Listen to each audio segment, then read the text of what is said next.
She made Britain great again. The words of David Cameron as he led parliamentary tributes today to Margaret Thatcher, but it's not been all gushing praise, with a handful of Labour MPs using the debate to speak of the devastation caused to their constituencies by Thatcherism.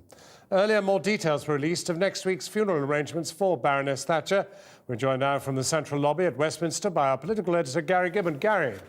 Well, tributes to dead prime ministers who've died, former prime ministers who've died, can often go on for about an hour in both Houses of Parliament. This one's 4.5 hours in and no sign of ending. Many more MPs and peers wanting to speak. It posed extraordinarily peculiar problems for all three party leaders in a way. David Miliband, wanted to make sure that enough Labour MPs turned up. As it was, I think about a fifth of the Parliamentary party probably bothered to come down to Westminster. He also wanted to get the tone of his own speech right, to pay tribute, but at the same time honour the positions of the party that he leads. And he wanted to set a tone for his backbenchers and make sure they got their tone right. I suspect he wouldn't be completely thrilled with some of the things that some of them said, quite outspoken, 2 or 3 Labour backbenchers in particular. It posed problems for Nick Clegg, but Nick Clegg in the end posed the problem for David Cameron. Just sitting there beside him reminded Tory MPs of what they lack.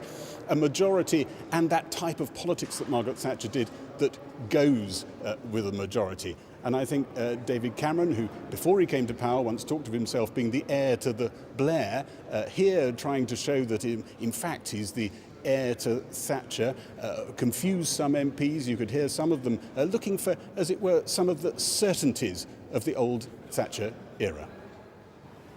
The government's announced there'll be 700 armed forces personnel on duty for Margaret Thatcher's funeral at St Paul's next week, including coffin bearers from military units who took part in the Falklands War.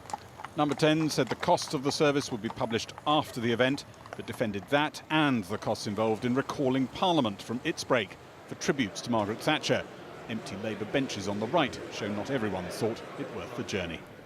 They say, cometh the hour, cometh the man. Well, in 1979 came the hour and came the lady.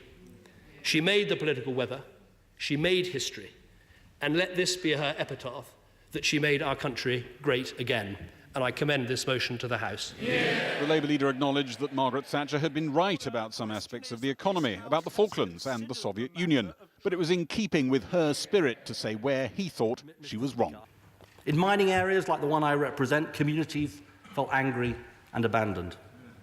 Gay and lesbian people felt stigmatised by measures like Section 28, which today's Conservative Party has rightly repudiated.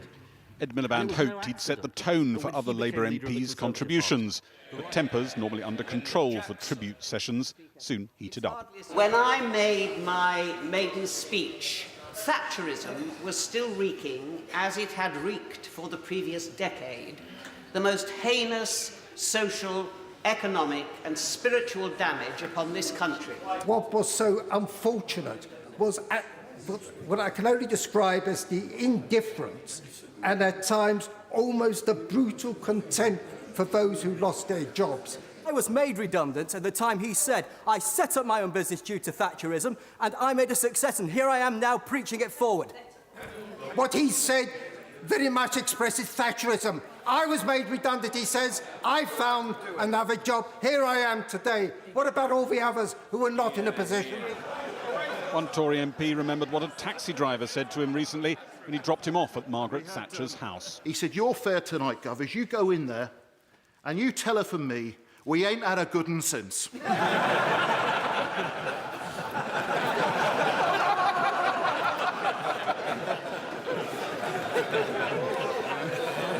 Mr.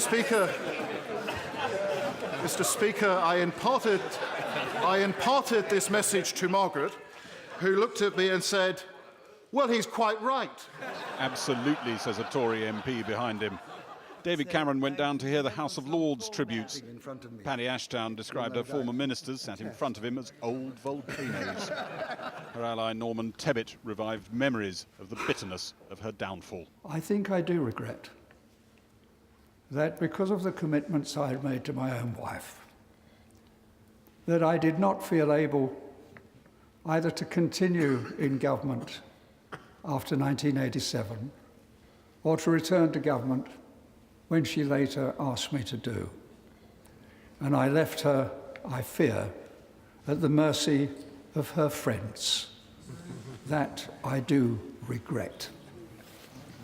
On the steps of her London home, Margaret Thatcher's son, Sir Mark Thatcher, gave his first public statement since her death. Thank you all very much. He thanked those from all I just walks want of to say a life few who'd sent words. messages of condolence to the First of family. all, we are all enormously grateful for the warmth that these messages convey, and they will be a source of encouragement and strength as we face the inevitable days ahead. And for that I am most grateful. Sir Mark Thatcher said his mother would have been deeply honoured by the fact that the Queen had chosen to attend her funeral. Number 10 expects to give details of others attending the funeral tomorrow.